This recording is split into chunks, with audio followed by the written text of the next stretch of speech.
We gave your wedding fund to your sister. She deserves a real wedding.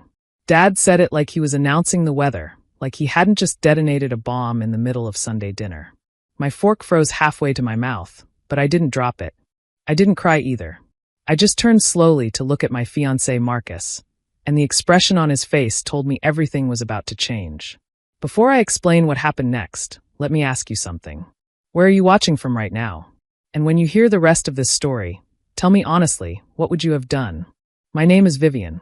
I'm 28 years old, and for most of my life, I've been the invisible daughter. Not invisible in the way that makes you feel mysterious or special. Invisible in the way that makes you wonder if you're even real to the people who are supposed to love you most. Growing up in our house in suburban Ohio meant growing up in my younger sister Brianna's shadow. She was 2 years younger, but somehow she was always the center of everything.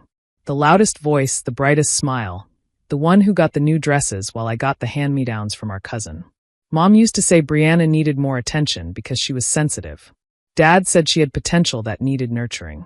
What they really meant was that I was easy to ignore, so they did. I learned early that the best way to survive in that house was to need nothing. So I became the girl who packed her own lunches, who walked herself to school, who figured out college applications alone because everyone was too busy helping Brianna with her drama club auditions. I got a full scholarship to state. Brianna got a brand new car for getting into community college. Different standards for different daughters. That was just how it worked. But I want to tell you about Marcus because he's the part of my story that changed everything. I met him 3 years ago at a financial literacy workshop downtown. I was there because I wanted to learn how to invest my small savings for my admin job. He was there because, well, I didn't know why at the time. He was quiet, attentive, took notes in a leather notebook that looked expensive. After the session, he asked if I wanted to grab coffee. I said yes because something about his calm confidence reminded me of the person I was trying to become. For months, I thought Marcus was just a regular guy. He drove a Honda, wore plain clothes, lived in a modest apartment. He told me he worked in finance, and I assumed that meant he was a bank teller or maybe an accountant at a small firm. He never corrected me. He never flashed money or talked about wealth. He just showed up, consistently, quietly, the way I had learned to move through the world. It wasn't until we'd been dating for almost a year that I discovered the truth.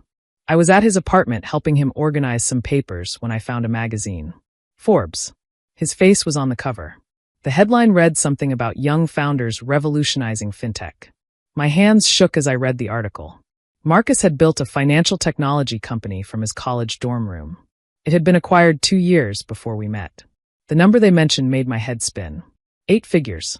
When I confronted him, he just shrugged. I didn't want you to like me for that, he said. I wanted you to like me for me. I did. I do. And he liked me for me too, the quiet girl who asked for nothing, who had learned to build her own stability out of thin air. When Marcus proposed last spring, I called my parents with shaking hands. I expected them to be happy.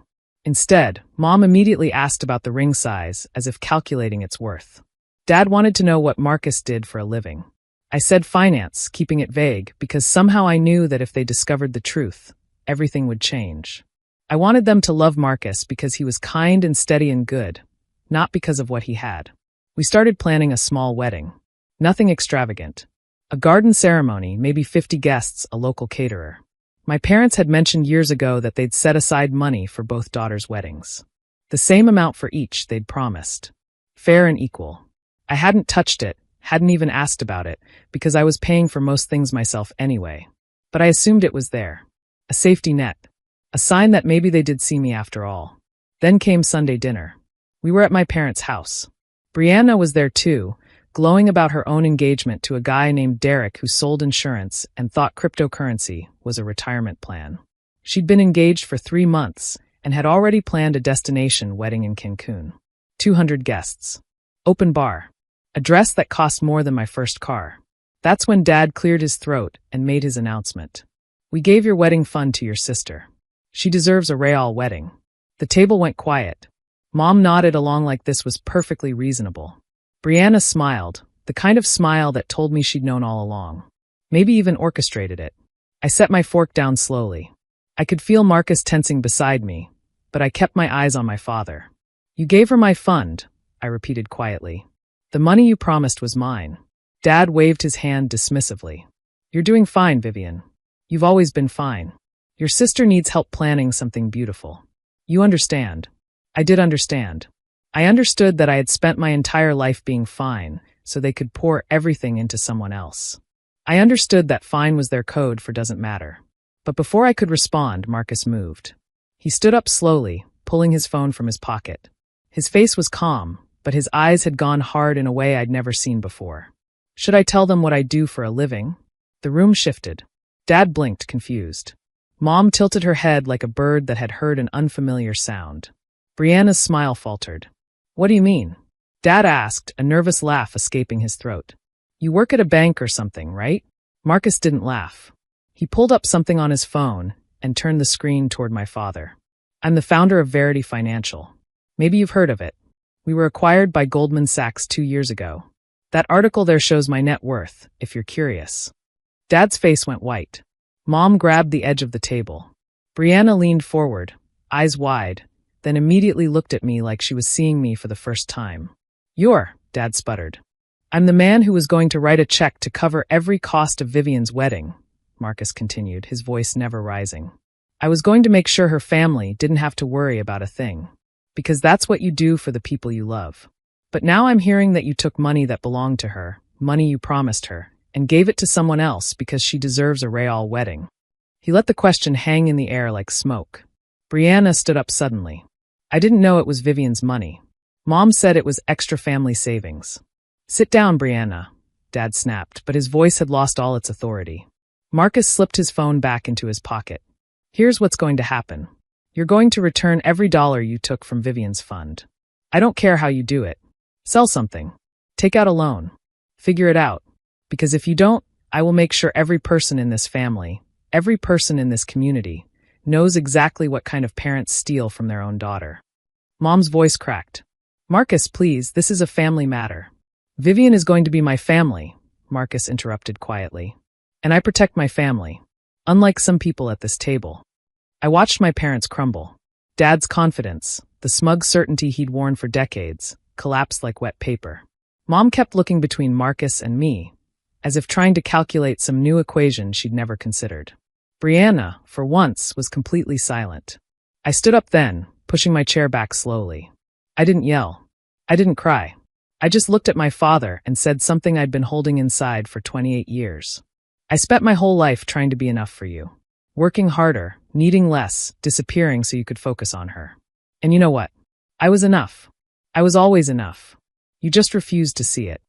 Dad opened his mouth, but nothing came out. You don't owe me an apology, I continued. I don't want one. I just want you to know that I'm done being your invisible daughter. I'm done being fine. Marcus took my hand. His grip was warm, steady, everything my childhood had never been.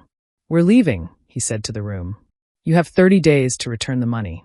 After that, my lawyers will be in touch. We walked out together. Behind us, I heard Brianna burst into tears. I heard Mom hissing at Dad. I heard the sound of a family finally confronting a lie they'd built their entire structure on. 3 weeks later, the money was returned. Every single dollar, wired to my account with no message attached. I didn't thank them. I didn't call. Our wedding happened 6 months later. Not in Cancun. Not in some extravagant venue designed to impress. We got married in a small vineyard in Napa Valley. Just 30 people who actually loved us.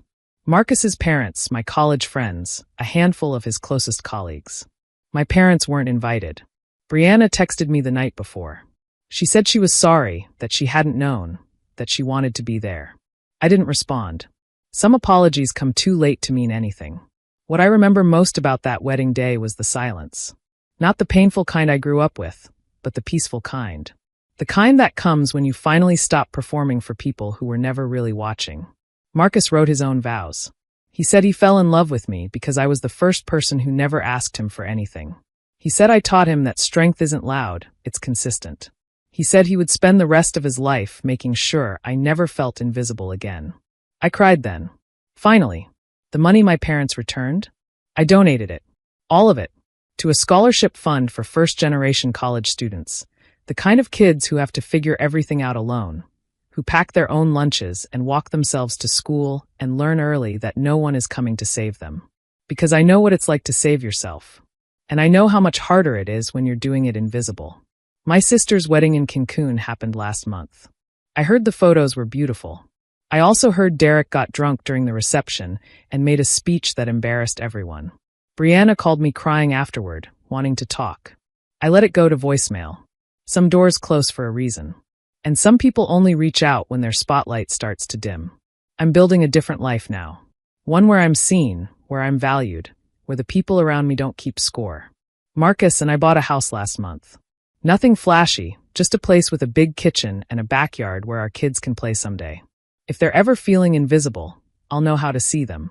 And if you're watching this and you've ever felt like the forgotten one, the one who's always fine, the one who needs nothing because nobody's offering anything, I want you to know something. Your invisibility isn't weakness. It's the foundation you built when no one else would build it for you. And one day, you'll stand on that foundation, and everyone who overlooked you will finally understand what they missed. The quietest people often have the most powerful stories. Don't ever let them make you think otherwise. If this story spoke to you, drop a comment below. And make sure to subscribe so you don't miss what happens next.